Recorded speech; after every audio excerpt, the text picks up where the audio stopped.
Hello friends, welcome to my YouTube channel. जैसा कि मैंने पिछली वीडियोस में आप लोगों को लाप्लास ट्रांसफॉर्म का यूज़ करके सर्किट एनालिसिस करना बताया है, तो उसी कंटिन्यूएशन में अब मैं आपको बताऊंगी कि अगर इनपुट स्टेप या इम्पल्स रिस्पॉन्स हो तो कैसे सर्किट एनालिसिस की जाती है। तो इसके लिए बेसिक एग्जांपल मैं आरएल सर्किट का ले रही हूँ। बहुत प्रोमिनेंट क्वेश्चन है, बहुत ज़्यादा आता है, इसके बारे में पूछा जाता है। स्टेप रिस्पॉन्स या इम्पल्स रिस्पॉन्स मतलब जो इनपुट दिया है यानी कि एक्सटी जो दिया हुआ है इनपुट, ये एक्सटी आपका या तो स्टेप है यानी कि यूटी है या फिर इम्पल्स है यानी डेल्टा टी है। तो सीरीज आरसी सर्किट ले रहे हैं अगर आरएल सर्किट, तो आर और एल को सीरीज में लगाएंगे। एक स्विच एस लगा दिया है जो कि टाइम टी इक्वल 0 पर क्लोज हुआ। तो सपोज हम पहला स्टेप रिस्पॉन्स निकाल रहे हैं, तो एक्स टी की वैल्यू हमने लेट सपोज कर ली वी नॉट यू टी। यहाँ पर वी नॉट एक कॉन्स्टेंट वैल्यू है, 2 वोल्ट 3 वोल्ट जो भी वैल्यू है। अब यहाँ पर अगर ये पोटेंशियल है तो this potential will be equals to this plus this. तो यहाँ पर क्या पोटेंशियल होगा आर इंटू आई टी, यहाँ पर क्या पोटेंशियल होगा L D I by D T. तो L D I by D T plus R I T equals V not you T, क्योंकि इनपुट पोटेंशियल हमने एक्स टी का लिया वी नॉट यू टी। अगर इम्पल्स रिस्पॉन्स होगा तो इसे delta T ले लेंगे। अब लाप्लास लेने के बाद में आपको पता है D I by D T को लिखते हैं एस आई एस माइनस उसकी इनिशियल वैल्यू। अब वो इनिशियल वैल्यू 0 हो या उसकी इनिशियल वैल्यू गिवन हो, it will depend upon the question. Initially अगर हमें सर्किट में कुछ भी गिवन नहीं है तो आई जीरो को हम क्या लेंगे यहाँ पर जीरो। क्यों?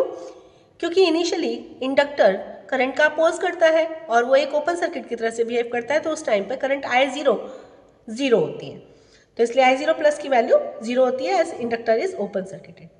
अब plus R I S V not एक कॉन्स्टेंट वैल्यू है और यू टी का लाप्लास होता है 1/s। अब यहाँ पर हमने वैल्यू सब्सटीट्यूट कर दी, आई जीरो प्लस की वैल्यू 0 और आई एस को कांस्टेंट ले लिया। तो आई एस को कांस्टेंट लेने पर क्या होता है, ये वैल्यू इस साइड ले जाएंगे। अब ये वैल्यू आ गई आपकी ये आई एस की। अब हमें पता है हमारे यहाँ पर दो रूट्स दिख रहे हैं, एस की वैल्यू 0 और एस की value minus R by L पर। तो दोनों रूट्स के लिए हमने K1 K2 की वैल्यू निकालेंगे। तो हमारे पता है डिफरेंशियल जो आपका पार्शियल फ्रैक्शन एक्सपेंशन मेथड होता है उसके थ्रू हम K1 और K2 की वैल्यू निकाल लेंगे। कैसे K1 और K2 की वैल्यू निकालेंगे? K1 की वैल्यू हो जाएगी हमारी S इक्वल 0 पर, यानी कि पहला रूट हमारा 0 हो जाएगा। पहला रूट 0 होगा तो उस रूट के टाइम पर S into whole sole value of I S at S equal 0। जब आई एस की वैल्यू रखकर उसे कट करेंगे और S की वैल्यू 0 रखेंगे तो ये आ रहा है K1 की value V naught upon R. अब K2 की वैल्यू फाइंड अप करेंगे। K2 की वैल्यू फाइंड अप करने के लिए हमें क्या करना होगा, K2 के लिए S की value minus R by L रखेंगे। तो S plus R by L into I S at S equals minus R by L. अब ये वैल्यू जब सब्सटीट्यूट करी तो K2 की value I minus V naught upon R. तो अब K1 K2 की वैल्यू सब्सटीट्यूट कर देंगे तो आई इक्वेशन आई एस की ये वाली इक्वेशन। अब इन्वर्स लाप्लास लेना आपको पता है बहुत ही आसान है। वी नॉट अपॉन आर तो एक कॉन्स्टेंट है, 1/s का इन्वर्स लाप्लास होता है क्या, u t. 1/s plus R by L का इन्वर्स लाप्लास भी यूटी होता है, लेकिन फ्रीक्वेंसी डोमेन में शिफ्टिंग है इसलिए e raise to power minus a t, और ए यहाँ पर दिख रहा है आपका आर बाय एल है तो माइनस का ए टी में ए आर बाय एल से रिप्लेस हो जाएगा। तो दिस विल बी आपका आई टी वैल्यू। ये हो गया हमारा स्टेप रेस्पॉन्स। अब इसी की जगह अगर आपसे कहा जाए कि इसका इम्पल्स रेस्पॉन्स निकालिए तो यहाँ पर एक्स टी की वैल्यू क्या हो जाएगी, डेल्टा टी। तो हमने क्या कर लिया, एक्स टी की वैल्यू को डेल्टा टी कंसिडर कर लिया जो कि पहले वी नॉट यू टी थी। अब इक्वेशन सेम रहेगी, बस लाप्लास डेल्टा टी का क्या होगा 1 हो जाएगा। आई जीरो प्लस की वैल्यू भी 0 हो जाएगी। आई एस अब यहाँ पर रखा, आई एस निकाला यहाँ पे एस एल, आई जीरो प्लस की वैल्यू 0 प्लस आर, तो ये वैल्यू ये आ गई। अब यहाँ पर हमने एस में से एल कॉमन ले लिया, दोनों तरफ डिवाइड कर दिया तो ये इक्वेशन ऐसी बन जाएगी। और यहाँ आप देख रहे हैं 1/s प्लस ए, 1/s की वैल्यू इनवर्स लाप्लास में होती है यू टी। फ्रीक्वेंसी डोमेन में शिफ्टिंग है तो e raise to power minus R by L t और 1/l बाहर कांस्टेंट है। तो इस तरीके से आप किसी भी आरएल सीरीज सर्किट का इम्पल्स और स्टेप रिस्पॉन्स निकाल सकते हैं। In a similar way, if we wanted to calculate the step and impulse response for RC circuit, then what we need to do, we just need to replace the inductor with the component capacitor। अब यहाँ पर component capacitor आ गया तो यहाँ पर हमारी initial value of current तो 0 नहीं होगी, लेकिन initial value of voltage across this capacitor will be 0। Now start करें हम स्टेप रिस्पॉन्स से। तो स्टेप रिस्पॉन्स से स्टार्ट करा तो this voltage will be equals to this voltage plus this voltage. This voltage is what, V not you t plus R I t plus 1/c integration I D T. अब integrate करते हैं तो minus infinity to T होता है। आपको पता है इसको दो पार्ट्स में तोड़ सकते हैं, एक 0 टू टी और एक minus infinity to 0। Minus infinity to 0 को VC0 प्लस बोलते हैं, हमने शुरुआत में पढ़ा था, जिसकी वैल्यू 0 होगी क्योंकि इनिशियली कैपेसिटर शॉर्ट सर्किटेड होता है, तो ये वैल्यू 0 हो जाएगी। तो ये वैल्यू सब रखी।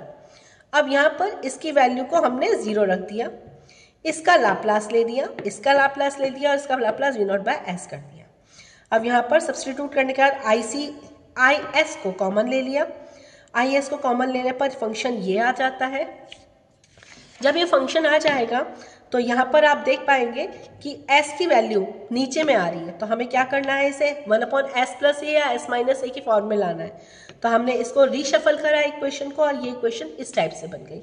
अब यहाँ पर इसका इन्वर्स लाप्लास लेना बहुत आसान है। 1/s है तो ut तो आएगा ही, शिफ्टिंग e⁻t/RC से रिप्रेजेंट करी जाएगी और V0/R आपका बाहर कांस्टेंट है। तो ये हो गया आपका स्टेप रेस्पॉन्स। अब अगर इसी की जगह आपसे कहा जाए कि इम्पल्स रिस्पॉन्स निकालिए, तो यहाँ इक्वेशन में V0 ut की जगह डेल्टा t आ जाएगा। तो डेल्टा t आने पर यही इक्वेशन अब आपकी सेम इक्वेशन है ये वाली, लेकिन अब यहाँ V0/s की जगह डेल्टा t का लाप्लास होगा जो कि 1 होता है। अब फिर से V0 प्लस की वैल्यू 0 रख लीजिए, IS कॉमन ले लीजिए, तो S/R S + 1/RC आ गया। 1/R बाहर ले लिया, S + RC। अब आप देखिए ऊपर भी S है नीचे भी S है, यानी सेम है। तो हम क्या करेंगे, ऊपर में दो बार, एक बार 1/RC ऐड करेंगे, एक बार 1/RC सब्ट्रैक्ट करेंगे और फिर डिवाइड कर देंगे। तो क्या आ जाएगा, 1 - 1/RC/S + 1/RC। ये तो आप जानते होंगे कैसे करते हैं। अब इसका इन्वर्स लाप्लास लेना आसान है। 1 का इन्वर्स लाप्लास डेल्टा t होता है, 1/s का इन्वर्स लाप्लास ut होता है। टाइम डोमेन में शिफ्टिंग e⁻t/RC से रिप्रेजेंट करेंगे और 1/RC हो गया यहाँ पर। तो इस तरह से हम किसी भी सर्किट का स्टेप और इम्पल्स रिस्पॉन्स निकाल सकते हैं।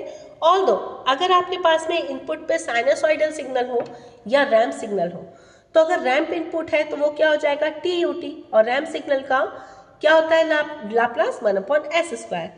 तो जहां पर हमने डेल्टा t लिखा है यहाँ पर TUT लिख देंगे और लाप्लास लेने पर 1/s² आ जाएगा और उस तरीके से हम उसे कैलकुलेट करेंगे अगर रैम्प इनपुट होगा। इसी तरह से अगर साइनोसॉइडल इनपुट होगा तो साइन ओमेगा t में हमारा क्या हो जाएगा, जो भी ओमेगा की वैल्यू लेंगे यानी ω² / s² + ω²। तो अकॉर्डिंगली हम वैल्यूज को सब्स्टिट्यूट कर देंगे। इनपुट जो भी डिफाइंड होगा, इधर इट इज स्टेप और इम्पल्स, जो भी इनपुट होगा अकॉर्डिंग टू दैट हम लोग उसका लाप्लास ले लेंगे। ठीक है, आज के लिए बस इतना ही। इन्हीं सारे टॉपिक्स में हमारी यूनिट 2 कवर होती है। आगे यूनिट 3 के लिए फर्दर ट्यून्ड रहेगा मेरी वीडियोस के साथ। तब तक के लिए थैंक यू।